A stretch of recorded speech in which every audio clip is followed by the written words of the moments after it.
जी भवप्रकाश दास जड़े पेसेंट आम आशा करूँ सुना चेनटा केते शीघ्र मिल विजु जनता दल तरफ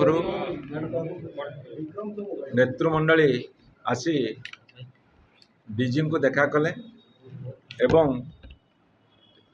अनेक कथार आम अनेक डिमांड रखीचु। बर्तमान सारा ओडिशा रे गोटे दमन लीला चलछि।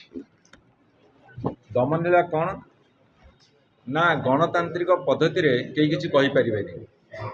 जे कहिबे ताकू जे कोनसी मते दमन करा जिवो एवं तापरे सारा ओडिशा रे आपणकर माननीय गणमाध्यम रे आसीछि गत 5 मास भितर 1256टा महिला मानक ऊपर अत्याचार होइछि एवं भुवनेश्वर बर्तमान छिनतेरे नंबर 1 संबलपुर डकैत नंबर 1 डकैत हवारे एवं जो माने शासक दलर समर्थक से माने जेते बड़ अपराध कले मध्य से मानकु छाड़ी दिया जाउछि। देखंतु जाजपुर गोटे घटना मु उदाहरण आपण मानकु देबी। जो घटना रे मान्यवर धर्मशाला विधायक जाउथिले एवं किछि लोक कौन सी कारणवशतः तांको डिमांड नहीं कि धारणा देइथिले। एम्बुलेंस पछे पछे से गाड़ी को लेकिन चली गले। लोक ताको मना कले।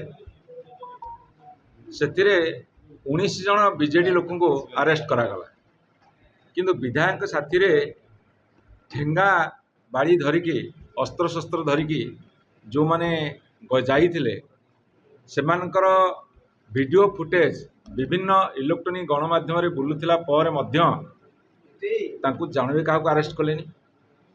ए पक्षपातिता कौन पे एबे किछि दिन लागिगला विधायक सुना चेनटा खोजिकी मिललानी। सुना चेनटा खोजिकी पाइबाकू बर्तमान क्राइम ब्रांच को दिगला। ताहले निज पुलिस पर निजर भरोसा नहीं। क्राइम ब्रांच आउ गोटे अंशविशेष तांको दियाला। आम आशा करूँ सुना चेनटा केते शीघ्र मिल। आम आशा करूँ जो माने ठेंगाबाड़ी अस्त्र शस्त्र नहीं जाइथिले से माने केते दिन भीतर अरेस्ट हेबे। जदि पुलिस काम करिवो ताले निरपेक्षतार से काम करू। से जे कोनसी दलर हो विजु जनता दल हो कि भारतीय जनता पार्टी हो कि कांग्रेस दल हो बा से कम्युनिस्ट पार्टी हो जो दलर जी अपराध करुच्ची तुम अरेस्ट कर गिरफ कर से आमर किसी कहबार नहीं। किंतु जो माने जगह पर नथिबे सब बड़ कथा हूँ जे भवप्रकाश दास जड़े पेसेंट तांकु जो भाई भाव में अरेस्ट कर भितर पुराई एटा गोटे अमानवीय घटना।